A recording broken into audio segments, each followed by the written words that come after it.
আসসালামু আলাইকুম। সংবাদে আপনাদের সবাইকে স্বাগত জানাচ্ছি। আমি ফিরোজ তোহা। শুরুতেই সংবাদ শিরোনাম জানিয়ে দেব এই মুহূর্তে হাতে পাওয়া সর্বশেষ গুরুত্বপূর্ণ আপডেট বাংলা সংবাদ। শুরুতেই থাকছে আওয়ামী লীগকে নিষিদ্ধ সহ যেসব দাবি জানালেন কর্নেল ওলি। অন্তর্বর্তী সরকারের প্রধান উপদেষ্টা ডক্টর মোহাম্মদ ইউনূসের সঙ্গে বৈঠক করেছেন লিবারেল ডেমোক্রেটিক পার্টি এলডিপি। শনিবার বিকেলে অনুষ্ঠিত এই বৈঠকে এলডিপির চেয়ারম্যান কর্নেল ওলি আহমেদের নেতৃত্বে দলটির মহাসচিব রেদওয়ান আহমেদ সহ 4 জন ছিলেন। বৈঠক শেষে সাংবাদিকদের ওলি আহমেদ বলেন, এলডিপির পক্ষ থেকে আমরা ৮৩টি সুপারিশ করেছি। বৈঠকে আমরা আওয়ামী লীগের রাজনীতি নিষিদ্ধের দাবি জানিয়েছি। প্রশাসনে বদলি নয়, চিহ্নিত দুর্নীতিবাজদের আটক করে বিচারের মুখোমুখি করার কথাও বলেছি। এবারে জানাবো, আওয়ামী লীগ পালিয়ে গেলেও ওদের ভূত ও প্রেতাত্মারা এখনও পালায়নি বলে মন্তব্য করেছেন বিএনপির মহাসচিব মির্জা ফখরুল ইসলাম আলমগীর। মহাসচিব বলেন, বিএনপির মন্ত্রী-টন্ত্রীরা কোথায়? আজ পালিয়েছে। আমরা কি পালিয়েছি? বেগম জিয়া কি পালিয়েছেন? ওরা পালিয়েছে, তাদেরকে পালিয়ে যেতে হয়েছে। আমাদের ছাত্র সমাজের আন্দোলনের মুখে তারা পালিয়ে যেতে বাধ্য হয়েছে। আওয়ামী লীগ পালিয়ে গেছে, কিন্তু ওদের ভূত প্রেতাত্মারা এখনও পালায়নি, ঘাপটি মেরে বসে আছে। তাদের ব্যাপারে সচেতন থাকতে হবে। জানাবো, একজন 2 বারের বেশি প্রধানমন্ত্রী নয়, অন্তর্বর্তী সরকারকে মামুনুল হকের প্রস্তাব। অন্তর্বর্তী সরকারের প্রধান হিসেবে দায়িত্ব নেবার প্রায় 4 সপ্তাহ পর রাজনৈতিক দল ও জোটগুলোর সঙ্গে মত বিনিময়ে বসেছেন প্রধান উপদেষ্টা ডক্টর মোহাম্মদ ইউনূস। মত বিনিময়ের প্রথমেই 7টি ইসলামী দলের নেতাদের সঙ্গে মত বিনিময় করেছেন তিনি। এদিকে 1,13,000 কোটি টাকা পাচার, এসালমের সহযোগীদের বিরুদ্ধে অনুসন্ধান শুরু। এসালম গ্রুপের কর্ণধার সাইফুল আলম ও তার সহযোগীদের বিরুদ্ধে 1,13,245 কোটি টাকা বিদেশে পাচারের অভিযোগে অনুসন্ধান শুরু করেছে বাংলাদেশ পুলিশ অপরাধ তদন্ত বিভাগ। শনিবার সংবাদ মাধ্যমে পাঠানো সিআইডির এক সংবাদ বিজ্ঞপ্তিতে এ তথ্য জানানো হয়েছে। জানিয়ে দেব, গণমাধ্যমের স্বাধীনতা বিরোধী সকল কানাকানুন বাতিলের দাবি। সাংবাদিক নেতারা সাইবার সিকিউরিটি অ্যাক্ট সহ গণমাধ্যমের স্বাধীনতা বিরোধী সকল কানাকানুন বাতিল, সাংবাদিক দম্পতি সাগরুনি সহ সকল সাংবাদিক হত্যার বিচার, সাংবাদিক সুরক্ষা আইন প্রণয়ন এবং সাংবাদিক নেতৃবৃন্দের নামে বানোয়াট নিউজ পরিবেশনের তীব্র নিন্দা ও প্রতিবাদ জানিয়েছেন। সমাবেশে সাংবাদিক নেতৃবৃন্দের নামে মিথ্যাচারের ঘটনা তদন্তে 3 সদস্যের তদন্ত কমিটি গঠনের ঘোষণা করা হয়। এবং সর্বশেষ জানাবো, ভারতের আসামে সংসদে বাতিল করা হলো জুমার নামাজের বিরতি। ভারতের আসাম রাজ্যের সংসদে বাতিল করা হয়েছে জুমার নামাজের বিরতি। মুসলিম সদস্যরা যেন নামাজ আদায় করতে পারেন, সেজন্য যুগ যুগ ধরে আসামে জুমার নামাজের জন্য 2 ঘণ্টা সংসদের কার্যক্রম স্থগিত রাখা হতো।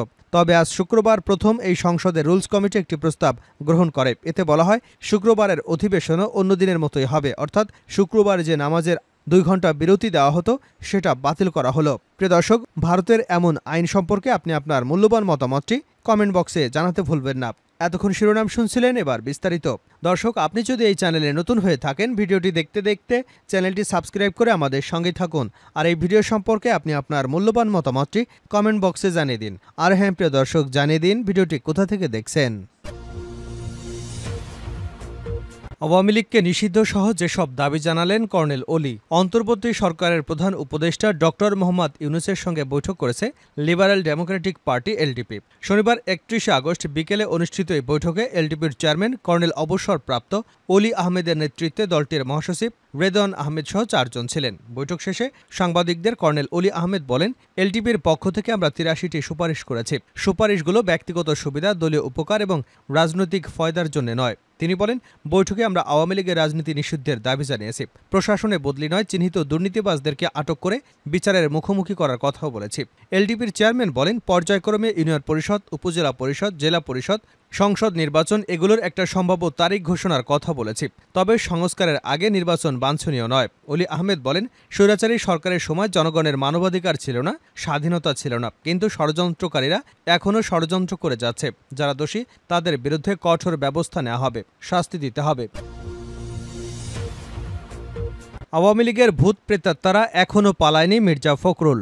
আওয়ামী লীগ পালিয়ে গেলেও তাদের ভূত ও প্রেতাত্মারা এখনও পালায়নি বলে মন্তব্য করেছেন বিএনপির মহাসচিব মির্জা ফখরুল ইসলাম আলমগীর। শনিবার বিকেলে কুমিল্লার নাঙ্গলকোটে বন্যার্তদের মাঝে ত্রাণ বিতরণ অনুষ্ঠানে প্রধান অতিথির বক্তব্যে এ মন্তব্য করেন তিনি।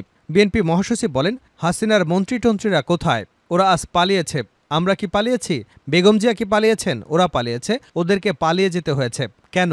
আমাদের ছাত্র সমাজের আন্দোলনের মুখে তারা পালিয়ে যেতে বাধ্য হয়েছে। আওয়ামী লীগ পালিয়ে চলে গেছে, কিন্তু ওদের ভূত প্রেতাত্মারা এখনও পালায়নি। তারা আবারও চেষ্টা করবে কি করে তারা ফিরে আসতে পারবে, সেই চেষ্টা তারা আবারও করবে। আমরা গত ১৫ থেকে ১৬ বছর ধরে অত্যাচারিত হয়েছি। আমাদের প্রায় ৭০০ মানুষকে গুম করে দিয়েছে। লাকসামের পারভেজ হিরুকে গুম করে দিয়েছে। হাসিনা সরকার ঢাকায় প্রায় ৭০০ লোককে গুলি করেছে। মির্জা ফখরুল বলেন, আমাদের কয়েক হাজার লোককে গুলি করে হত্যা করেছে আওয়ামী লীগ। এমনকি এই আন্দোলনে তারা রাস্তার মধ্যে আমাদের ছেলেমেয়েদের পাখির মতো গুলি করে হত্যা করেছে। এদের হাত থেকে আমরা এখন মুক্ত হলেও এই স্বাধীনতা সুসংহত করতে হবে। এটাকে এখন জোরদার করতে হবে। ছাত্র জনতার যে ঐক্য তৈরি হয়েছে, সেই ঐক্যকে আরও শক্তিশালী করতে হবে। তিনি বলেন, আমরা কোনো নির্বাচনী ক্যাম্পেইন করতে আসিনি। আমরা এসেছি আমাদের অনেক ভাইবোন বন্যায় কষ্ট পেয়েছেন, দুর্গত হয়েছেন, তাদের পাশে দাঁড়াবার জন্যে।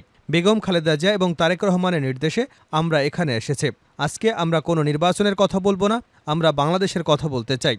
এই ফ্যাসিবাদ ফিরে গেছে, তারা যাতে আবার ফিরে আসতে না পারে সেজন্য আমাদেরকে বর্তমানে যে সরকার আছে তাদেরকে সহযোগিতা করতে হবে। আমাদের রাজনৈতিক দলগুলোকে ঐক্যবদ্ধ হতে হবে। ঐক্যবদ্ধ হয়ে এই স্বাধীনতাকে সুসংহত করতে হবে। আজকে ওরা চলে গেছে বলে আমরা একেবারে স্বাধীন হয়ে গেছি। যা ইচ্ছা তাই শুরু করলে এই স্বাধীনতা থাকবে না।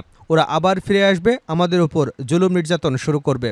বিএনপির মহাসচিব বলেন, এই মুহূর্তে আমরা যেটা চিন্তা করব সেটা হচ্ছে আমরা এই সরকারকে সহযোগিতা করব, আমাদের পুলিশ বাহিনীকে সহযোগিতা করব, প্রশাসনকে সহযোগিতা করব, ঐক্য দৃঢ় রেখে একসঙ্গে কাজ করব। আমরা ৩১ দফা সংস্কার করার জন্য আমরা ৩১ দফা দিয়েছিলাম সংস্কার করার জন্য।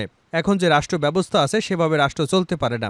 এর জন্য আমাদের অর্থনীতিকে ঢেলে সাজাতে হবে, বিচার বিভাগকে ঢেলে সাজাতে হবে, ন্যায় বিচার প্রতিষ্ঠার জন্য আমাদের পুলিশ প্রশাসনকে সাজাতে হবে। একজন দুইবারের বেশি প্রধানমন্ত্রী নয়, অন্তর্বর্তী সরকারকে মামুনুল হকের প্রস্তাব। অন্তর্বর্তী সরকারের প্রধান হিসেবে দায়িত্ব নেবার প্রায় ৪ সপ্তাহ পর রাজনৈতিক দল ও জোটগুলোর সঙ্গে মতবিনিময়ে বসেছেন প্রধান উপদেষ্টা ডক্টর মোহাম্মদ ইউনূস। মতবিনিময়ের প্রথম ৭টি ইসলামী দলের নেতাদের সঙ্গে মতবিনিময় করেছেন তিনি। শনিবার রাষ্ট্রীয় অতিথি ভবন যমুনায় বিকাল ৩টা থেকে চলছে এ মতবিনিময় সভা। সিরিজ মতবিনিময়ের মধ্যে ছিল বাংলাদেশ খেলাফত মজলিস, দলটির আমির মাওলানা ইউসুফ আশরাফের নেতৃত্বে প্রতিনিধি দলে ছিলেন মহাসচিব মাওলানা মামুনুল হক ও যুগ্ম মহাসচিব মাওলানা জালাল উদ্দিন। মত বিনিময় শেষে গণমাধ্যমে মাওলানা মামুনুল হক বলেন, প্রধান উপদেষ্টাকে তাদের দলের পক্ষ থেকে বলা হয়েছে একজন দুইবারের বেশি প্রধানমন্ত্রী থাকতে পারবেন না। একজন দুইবারের বেশি প্রধানমন্ত্রী নয় এমন প্রস্তাব সহ ৬ দফা অন্তর্বর্তীকালীন সরকার প্রধান ডক্টর মোহাম্মদ ইউনূসের কাছে প্রস্তাবনা দিয়েছে বাংলাদেশ খেলাফত মজলিস। মামুনুল হক বলেন, ৫ই মে ২০১৩ সালে মতিঝিলের শাপলা চত্বরে নিহত সহ সম্প্রতি ছাত্র জনতার অভ্যুত্থানের ঘটনায় হত্যাকাণ্ডের সুষ্ঠু তদন্ত ও বিচারের দাবি করেছি। ৫ই মে এবং এর পরবর্তী সময় হেফাজতে ইসলামের সমমনা দলগুলোর নেতাদের বিরুদ্ধে দেওয়া মামলাগুলো ১ মাসের মধ্যে নিষ্পত্তি করার দাবি জানিয়েছে। অন্তর্বর্তী সরকারের প্রধান উপদেষ্টা তার সরকারকে সহযোগিতার আহ্বান জানিয়েছেন উল্লেখ করে মামুনুল হক বলেন, আমরা সহযোগিতার প্রত্যয় জানিয়েছি। নির্বাচন এবং প্রশাসন সহ প্রত্যেকটা খাতের প্রয়োজনীয় সংস্কার করে যৌক্তিক সময়ের মধ্যে নির্বাচন করার দাবি জানিয়েছে। ১,১৩,০০০ টাকা পাচার, এসআলমের সহযোগীদের বিরুদ্ধে অনুসন্ধান শুরু। এসআলম গ্রুপের কর্ণধার সাইফুল আলম ও তার সহযোগীদের বিরুদ্ধে ১,১৩,২৪৫ কোটি টাকা বিদেশে পাচারের অভিযোগে অনুসন্ধান শুরু করেছে পুলিশের অপরাধ তদন্ত বিভাগ। শনিবার সংবাদ মাধ্যমে পাঠানো সিআইডির এক সংবাদ বিজ্ঞপ্তিতে এ তথ্য জানানো হয়েছে। বিজ্ঞপ্তিতে বলা হয়, এসআলম গ্রুপের মালিক এসআলম এবং তার সহযোগী ব্যক্তিদের বিরুদ্ধে সংঘবদ্ধ অপরাধ, প্রতারণা, জালিয়াতি এবং হুন্ডি কার্যক্রম পরিচালনার অভিযোগ রয়েছে। এসআলম সহ তার সহযোগী ব্যক্তিরা ১,১৩,২৪৫ কোটি টাকা বিদেশে পাচারের সঙ্গে জড়িত সন্দেহে অনুসন্ধান শুরু করেছে সিআইডির ফিনান্সিয়াল ক্রাইম ইউনিট। সিআইডি বলছে, গণমাধ্যমে প্রকাশিত সংবাদ অনুযায়ী প্রতারণা ও জালিয়াতির মাধ্যমে এসআলম সহ সন্দেহভাজন ব্যক্তিরা বাংলাদেশের নাগরিকত্ব বাতিল করে একদিনের ব্যবধানে আবার বাংলাদেশে স্থায়ীভাবে বসবাসের অনুমতি গ্রহণ করেছেন। তারা সিঙ্গাপুর, মালয়েশিয়া এবং সাইপ্রাস ও ইউরোপের বাংলাদেশ থেকে অর্থ পাচার করে নিজেদের এবং তাদের স্বার্থ সংশ্লিষ্ট ব্যক্তি ও প্রতিষ্ঠানের মাধ্যমে স্থাবর অস্থাবর সম্পদ করেছেন। সিআইডি তথ্য অনুযায়ী এসআলমের পাচার করা অর্থে সিঙ্গাপুরে ২,৪৩,৪০,০০০ মার্কিন ডলার পরিশোধিত মূলধনের ক্যানালি লজিস্টিক প্রাইভেট লিমিটেড নামের একটি প্রতিষ্ঠান রয়েছে এসআলম এবং তার সহযোগী ব্যক্তিদের। তারা প্রতারণার আশ্রয় নিয়ে বিদেশে পণ্য আমদানি, রপ্তানি এবং বিনিয়োগের নামে ৬টি ব্যাংক থেকে ৯৫,০০০ কোটি টাকা ঋণ নিয়ে আত্মসাৎ করেছে। এছাড়া নাম সর্বস্ব প্রতিষ্ঠান খুলে এসআলম অফশোর ব্যাংকিংয়ের মাধ্যমে 18,000 কোটি টাকা বিদেশে পাচার করেছে বলেও অভিযোগ আনা হয়েছে।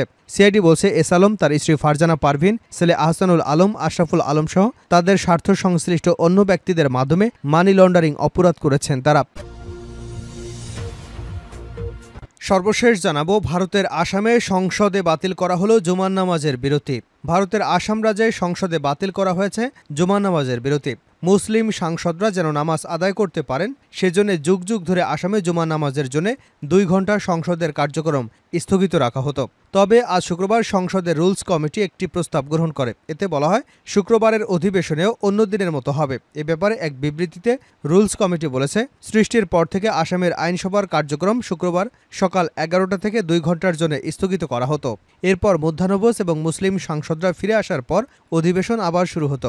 অন্যদিকে ধর্মীয় কোনো কারণে অধিবেশন স্থগিত ছাড়াই সংসদের সব কার্যক্রম চলে। বিবৃতিতে আরও বলা হয়েছে, মাননীয় স্পিকার শ্রী বিশ্বজিৎ দাইমারি এ বিষয়টি সম্পর্কে নোট দিয়েছেন এবং সংবিধানের ধর্মনিরপেক্ষতার আলোকে প্রস্তাব দিয়েছেন।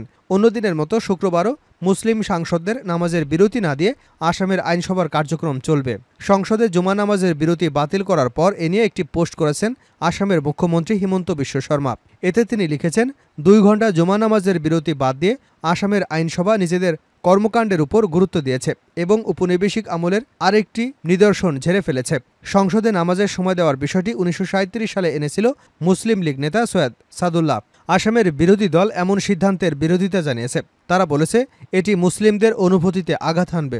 আসামের একাধিক মুসলিম সাংসদ বলেছেন, সংসদের এমন সিদ্ধান্তে তারা খুশি হননি, একটি ধর্মীয় সহনশীলতার পরিবেশ নষ্ট করবে।